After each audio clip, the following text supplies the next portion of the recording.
ছোট থেকে ঘোড়ায় পেছায় কথা বলতে শিখি নাই। প্রথম দেখায় ভালো লাগছে, তোমাকে আমার চাই। আপনি কি মনে করেন ভালোবাসা আর ভালো লাগা এক জিনিস? আপনি আমার জন্য কি কি স্যাক্রিফাইস করতে পারবেন? সব। আপনি হাতের এটা ছাড়তে পারবেন? ধর ছোট, আজকে থেকে এটা বাদ। 5 ওয়াক্ত নামাজ পড়তে পারবেন? হ্যাঁ। সামনে তো রমজান মাস আসতেছে, 30টা রোজা আপনি রাখতে পারবেন? হুম। আচ্ছা ঠিক আছে, আপনি যদি 5 ওয়াক্ত নামাজ পড়ে 30টা রোজা রেখে নিজেকে পুরোপুরিভাবে চেঞ্জ করে যদি আমার সামনে আসতে পারেন, সেদিন ভেবে দেখব। শিওর? ভালো থাকবেন। ঠিক আছে। এই যে ভাইয়া শুনছেন? কি আমাকে বলছেন? হ্যাঁ ভাই, আপনি কি বলছেন? জি বলেন।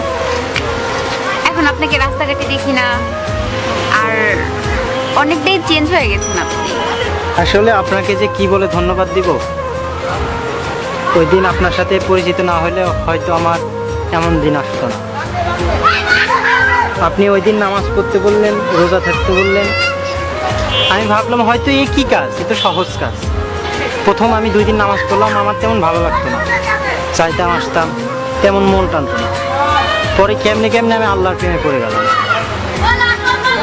আসলে ছোট থেকেই রাস্তায় মানুষ হয়েছি তো,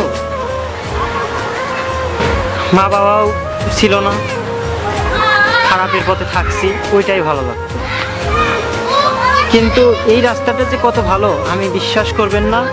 ওই দিনের পর থেকে আমি খারাপ কাজ করি নাই, আর আমার সাথে যারা থাকতো তাদেরকে নিয়েও নামাজ পড়ছি, তাদেরকেও শিখাইছি যে আসলে এই পথটাই সঠিক। আপনার কাছে আসলে আমি কৃতজ্ঞ। আর আমি আপনাকে যে মনেই ছিল না আপনার কথা, ওই দিন আপনারে ভালোবাসার প্রস্তাব দিছিলাম, কিন্তু 2 দিন 4 দিন 15 দিন যাওয়ার পর আপনার কথা মনেই ছিল না। আজ হয়তো না দেখা হইলে আর কখনো মনেই পড়তো না। ওই দিনের জন্য আমি সরি, আমাকে ক্ষমা করে দিবেন। আসি আপু, আসসালামু আলাইকুম।